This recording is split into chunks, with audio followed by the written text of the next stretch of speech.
नमस्कार जय जगन्नाथ शुभ सकाळ आज हूँ नवेम्बर 17 तारिख सोमवार आज दिन अनेक गुरुत्वपूर्ण खबर आसी तेणु वीडियो को शेष पर्यंत देखा मोर आपण को अनुरोध तेज आसतु आज दिन 20 बड़ खबर उपर नजर पकाइबा वीडियो भल लगिले आपण भल पाइबा स्वरूप गोटे गोटे लाइक निश्चित करदेवे एथिसह आपण केउं जिल्लारू एई खबर देखुचंती कमेंट करी जणाइदेवे आज प्रथम खबर पुरी भली केन्द्रापड़ा हेब बलदेव जीउक परिक्रमा प्रकल्प खर्च हेब 100 कोटी टंका चलित आर्थिक वर्ष में कार्यकारी हेब बलदेव जीव परिक्रमा प्रकल्प मंदिर सौंदर्यकरण और भित्तिभूमि बाबद को 100 कोटी टंकार योजना प्रस्तुत करिसेंती सरकार एने समीक्षा पर आईन मंत्री पृथ्वीराज हरिचंदन सूचना देइछंती।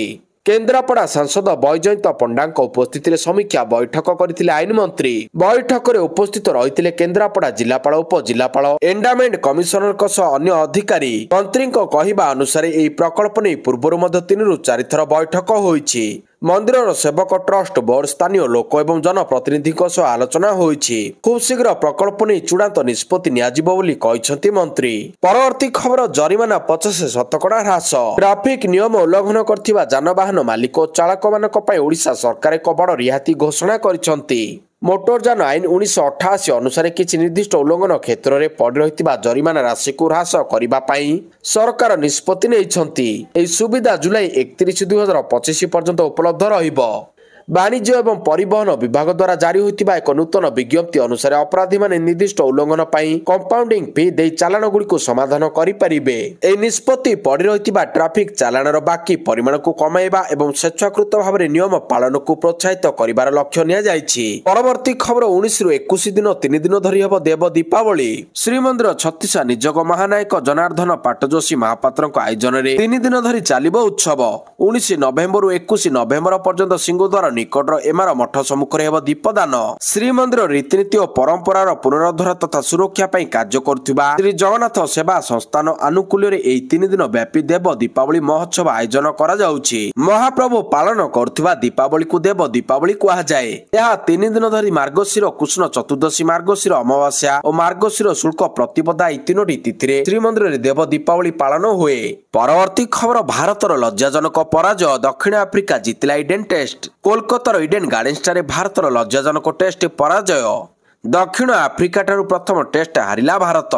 निजर द्वितीय इनिंग्स रे भारतीय दल अति खराब बैटिंग करने सहित मात्र 93 रन ऑल आउट होईछि। आउ ए मैच को 30 रन जीति नेछि दक्षिण आफ्रिका दल। तेबे ई मैच रे प्रथमे टॉस जीति बैटिंग करने को निष्पत्ति नैथिला दक्षिण आफ्रिका दल और निजर प्रथम इनिंग्स रे मात्र 159 रन करने को सक्षम होइतिला। जवाब रे भारतीय दल बैटिंग करी प्रथम इनिंग्स रे 199 रन करी 30 रन लीड नैथिला। हेले द्वितीय इनिंग्स रे दक्षिण आफ्रिका दल 153 रन करथिबा बेले भारतीय दल मात्र 93 रन ऑल आउट हो जाइतिला। परवर्ती खबर दिल्ली विस्फोरण आउ जणे महिला डाक्तर गिरफ दिल्ली कार विस्फोरण घटना व्हाइट कोलार टेरर मॉड्यूल रे संपृक्त थिबा आउ जणे डाक्तर गिरफ। दक्षिण काश्मीर एक सरकारी मेडिकल कॉलेज रे कार्यरत हरियाणार जणे महिला डाक्तर गिरफ होइछंती। गिरफ होइतिबा महिला डाक्तरक नाम प्रियंका शर्मा। से अनंतनाग जीएमसी रे डाक्तरी चाकरी करुथिले। तांको निकटरू एक मोबाइल फोन एक सिम कार्ड जबत होइछि। परवर्ती खबर डिसेंबर 9 रे बारवाटी लड़ई T20 मैच पई प्रस्तुत होउछि। बारवाटी डिसेंबर 9 रे खेला जिवो मैच भारत और दक्षिण आफ्रिका मध्य मैच खेला जिवो। मैच पई आरंभ हेलानी प्रस्तुति स्टेडियम भीतर थिबा गैलरी और पड़ियार काम आरंभ होइछि। दिल्ली विस्फोरण पर बारवाटी रे मध्य सुरक्षा व्यवस्था कड़ाकड़ी करा जाउछि। ऑनलाइन और ऑफलाइन टिकेट पई सब व्यवस्था ग्रहण करा जिवो। बारवाटी स्टेडियम रे मोट 28 मैच खेला जाइछि। सेथुरु 23 दिनिकिया होइतिबा बेले 2टी टेस्ट और 3टी T20 मैच रहिछि। बारवाटी रे शेष थर 2025 फेब्रुआरी 9 रे भारत इंग्लैंड मध्य दिनिकिया मैच खेला जाइतिला। परवर्ती खबर ए दिन बिहार रे शपथ ग्रहण उत्सव बिहार विधानसभा निर्वाचन फलाफल घोषणा हेबा पर एबे नुआ सरकार केबे शपथ ग्रहण करिवे ताहा उपरे समस्तक नजर रहिछि। एठारे एनडीए एक विपुल संख्या गरिष्ठता हासिल करिछि। नूतन सरकार गठन प्रक्रिया एबे त्वरित होइछि। सूत्र अनुसार शपथ ग्रहण उत्सव आसंता 19 तारिख किंबा 20 तारिख रे हेबो। बिहार विधानसभा कार्यकाल नवेम्बर 22 रे शेष होउछि। तेणु एहा पूर्व एक नूतन सरकार गठन करबाको पड़िबो। शपथ ग्रहण उत्सव पर प्रस्तुति आरंभ हो जाइछि। बिहार विधानसभा निर्वाचन में एनडीए सपक्ष में आश्चर्यजनक मतदान प्रकाश पाइथिला। एठारे एनडीए 202 आसन पाइथिबा बेले महामेंट को मात्र 35 आसन मिलिछि। परवर्ती खबर भक्त दासଙ୍କ कटाक्ष कले पृथ्वीराज। नुआपड़ा उपनिर्वाचन में कांग्रेस पराजय पर गृह शत्रु विभीषण कथा उठाइछन्ति पीसीसी सभापति भक्त दास। से कहते आम दलर विभीषण विरोध में दृढ़ कार्यानुष्ठान नियाजिब। आत्म समीक्षा पर विभीषण विरोध में कड़ा कार्यानुष्ठान हेब। सरकारी कला अर्थबल व्यवहार पर 40,000 भोट पाई द्वितीय रहीगले। तथापि दल प्रत्येक क्षेत्र को आत्म समीक्षा करिब। सेबडे भक्त दास को कटाक्ष करी कहिसंती मंत्री पृथ्वीराज हरिचंदन। से कहिसंती हारिबार अनेक कारण बाहरे जितिबार कारण केवल जय। निज दुर्बलता लुचाइबाकू राजनीतिक दल माने अनेक कथा कहंती। निज पराजय स्वीकार कले भल हुअंता बोली कहिसंती पृथ्वीराज। परवर्ती खबर शिमिलीपाल रे बाघ गणना। शिमिलीपाल रे आरंभ होइछि बाघ गणना। तालीम प्राप्त ग्रुप एवं विभिन्न उपाय रे गणना करुछंती। चलित थर बाघ संख्या वृद्धि को नै बेस आशावादी शिमिलीपाल कर्तृपक्ष। केंद्र जंगल परिवेश जलवायु परिवर्तन मंत्रालय और एनटीसीए रो निर्देश क्रमे भारतीय वन्यप्राणी प्रतिष्ठान पक्षरु शिमिलीपाल रे आरंभ होइछि बाघ गणना। तालीम प्राप्त ग्रुप जंगल रे बुली बाघ पंजा गुडी को देखि गणना करुछंती। एहासह 1500 कैमेरार वीडियो फुटेज को विश्लेषण करी गणना करा जिवो। बाघ मलत्याग करथिबा स्थानरु संपूर्ण टेस्ट पर गणना तथ्य जोड़ा जिवो। पूरा प्रक्रिया रे तालीम प्राप्त 103 ग्रुप नियोजित अछंती। परवर्ती खबर मेक्सिको रे पुणी तेजिला जेनजी आंदोलन। मेक्सिको रे पुणी थरे तेजिला जेनजी आंदोलन। जणे मेयरक हत्यार प्रतिवाद रे रास्ता को ओह्लाइछंती हजार हजार संख्या रे आंदोलनकारी। सरकार को विरोध करी राज रास्ता को ओह्लाइछंती हजार हजार संख्या रे युवक। देश में लागी रही दुर्नीति अपराध और भ्रष्टाचार विरोध में आंदोलन तीव्र होइछि। दुर्नीति अपराध विरोध में हजार हजार युवक मेक्सिको रे रास्ता को शोभायात्रा करथिले।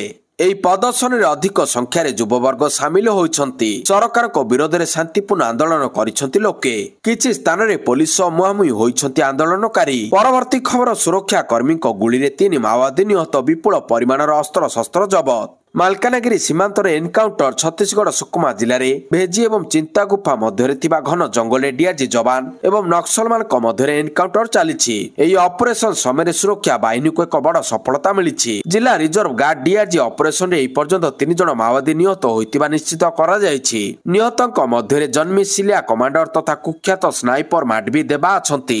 परवर्ती खबर भारत रे खूब शीघ्र चलिबो बुलेट ट्रेन। सूरत स्टेशन अनुध्यान कले प्रधानमंत्री मोदी। भारतर रेल चलाचल रे खूब शीघ्र एक नूतन अध्याय जोड़ी हेबाकू जाउछि। वर्ष वर्ष धरी आलोचना रे थिबा बुलेट ट्रेन एबे वास्तवता रे परिणत हेबाकू जाउछि। Mumbai Ahmedabad high speed rail corridor रो काम द्रुत गति रे चलिछि। ए कॉरिडोर प्राय 508 किलोमीटर लंबा। बिहार एक विराट विजय पर प्रधानमंत्री मोदी शनिवार सूरत बुलेट ट्रेन स्टेशन परिदर्शन करिसंती। परवर्ती खबर गाजा प्रसंग में प्रथम थर पर फोन रे कथा हेले पुतिन एवं नेतान्याहू। रूस राष्ट्रपति व्लादिमीर पुतिन एवं इस्राएल प्रधानमंत्री बेंजामिन नेतान्याहू शनिवार राति गाजा प्रसंग में प्रथम थर पर विस्तृत फोन रे आलोचना करिसंती। जातिसंघ सुरक्षा परिषद यूनेस्को रे अमेरिका प्रस्ताव पर भोट पूर्व गाजा स्ट्रिप रे युद्ध विरति चुक्तिनामा एवं मानवाधिकार कार्यकारी करने परिप्रेक्षी आलोचना को विशेष गुरुत्वपूर्ण बोली विवेचना करा जाउछि। दुई नेता मध्यप्राच्य उत्तेजनापूर्ण परिस्थिति उपरे गभीर आलोचना करिसंती। परवर्ती खबर लालूंको परिवार रे फाट।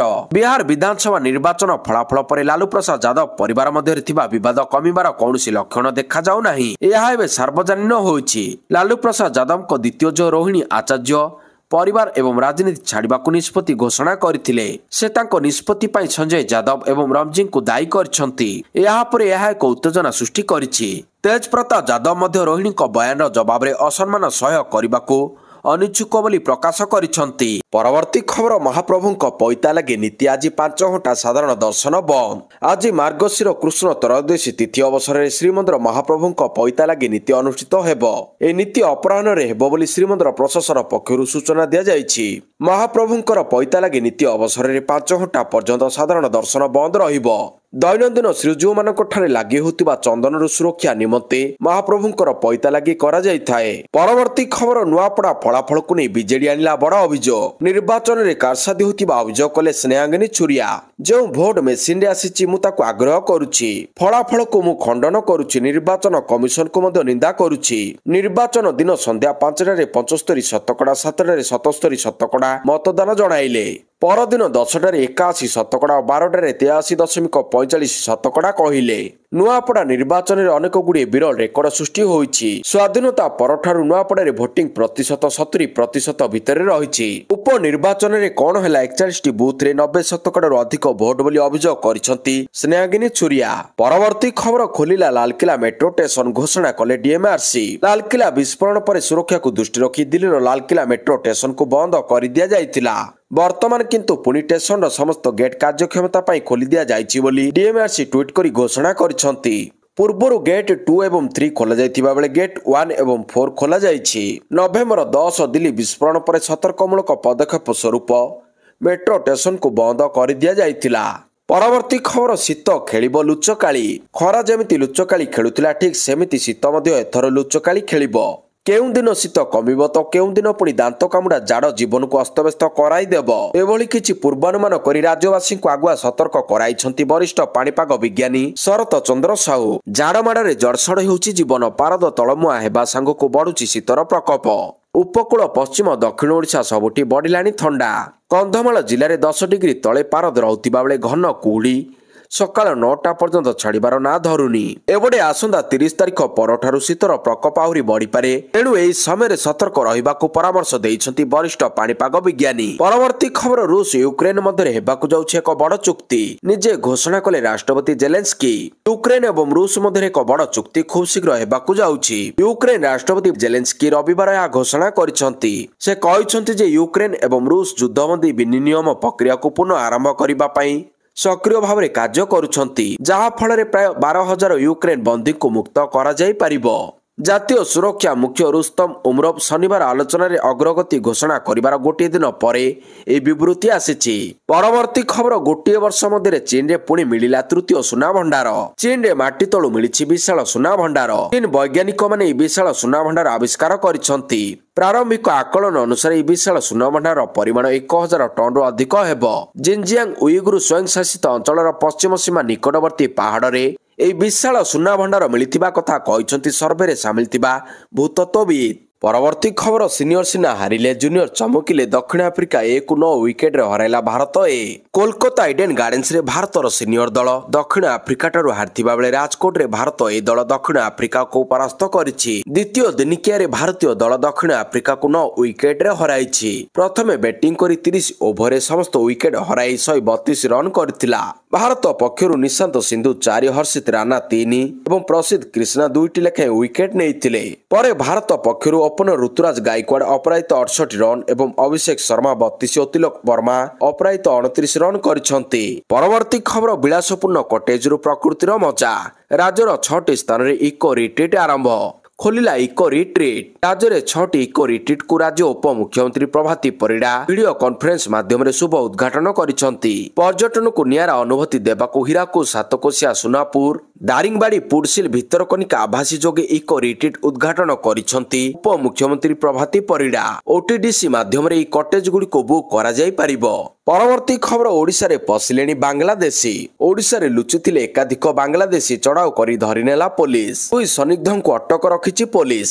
ଜଗତସିଂହପୁର ଅନ୍ତର୍ଗତ ସଦର ଥାନା ବେହରାମପୁର ବସ୍ତିରେ ପୋଲିସ ରେଡ୍ କରିବା ପରେ ସେଠାରେ ଅନେକ ବାଂଲାଦେଶୀ ରହୁଥିବା ପୋଲିସ ଜାଣିବାକୁ ପାଇଥିଲା। ଚଢ଼ାଉ ହୋଇଥିବା ବେଳେ 10 ଜଣ ଘଟଣାସ୍ଥଳରୁ କୁଆଡେ ଫେରାର ହୋଇଯାଇଥିବା କୁହାଯାଉଛି।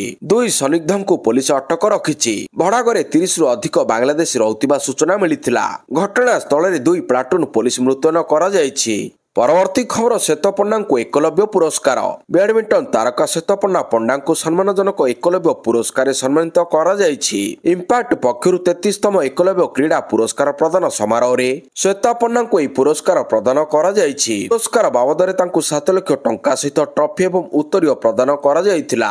ସେହିପରି ଭାରୋତ୍ତୋଳକ ପ୍ରୀତିସ୍ମିତା ଭୋଇ ଓ ଟେନିସ ତାରକା ଆହ୍ୱାନ ଉପବିଜେତା ଭାବରେ ପୁରସ୍କୃତ ହୋଇଛନ୍ତି। ଉଭୟଙ୍କୁ 1.5 ଲକ୍ଷ ଟଙ୍କା ସହିତ ମାନପତ୍ର ଦିଆଯାଇ ସମ୍ମାନିତ କରାଯାଇଥିଲା। ପରବର୍ତ୍ତୀ ଖବର ନଭେମ୍ବର 30ରୁ ବନ୍ଦ ହେବାକୁ ଯାଉଛି ଏସ୍ବିଆଇର ଅନେକ ସେବା। ଡିଜିଟାଲ ବ୍ୟାଙ୍କିଂରେ ଏହି ଯୁଗର ଅର୍ଥ ପ୍ରେରଣ, ବିଲ୍ ପେମେଣ୍ଟ ଏବଂ ନିବେଶ ଭଳି ସେବାଗୁଡ଼ିକ ଏବଂ ମୋବାଇଲ ପ୍ଲାଟଫର୍ମ ମାଧ୍ୟମରେ ଉପଲବ୍ଧ ହୋଇପାରୁଛି। ଏହାରି ଭିତରେ ଦେଶର ସର୍ବବୃହତ ବ୍ୟାଙ୍କ ଏସ୍ବିଆଇ ଏମ୍କେ ସେବାକୁ ବନ୍ଦ କରିବାକୁ ଯାଉଛି। ଡିସେମ୍ବର 1, 2025ରୁ ଏସ୍ବିଆଇ ଏହି ସେବା ସମ୍ପୂର୍ଣ୍ଣ ବନ୍ଦ ହୋଇଯିବ। ଭାରତୀୟ ଷ୍ଟେଟ ବ୍ୟାଙ୍କ ଏସ୍ବିଆଇ ଘୋଷଣା କରିଛି ଯେ 30 ନଭେମ୍ବର 2025 ପରେ ଏସ୍ବିଆଇ ଏବଂ ୟୋନୋ ଲାଇଟରେ ଅନଲାଇନ ଏମ୍କେସ୍ ପଠାଇବା ଏବଂ ଦାବି କରିବାର ସୁବିଧା ବନ୍ଦ କରିଦେବ। ଏହାର ଅର୍ଥ ହେଉଛି ଡିସେମ୍ବର 1ରୁ ଗ୍ରାହକମାନେ ବେନିଫିସିଆରି ପଞ୍ଜୀକରଣ ବିନା ଏମ୍କେଏସ୍ ଲିଙ୍କ କିମ୍ବା ଆପ୍ ମାଧ୍ୟମରେ ଟଙ୍କା ପଠାଇବା କିମ୍ବା ପାଣ୍ଠି ଦାବି କରିବା ପାଇଁ ଏମ୍କେଏସ୍ ବ୍ୟବହାର କରିପାରିବେ ନାହିଁ।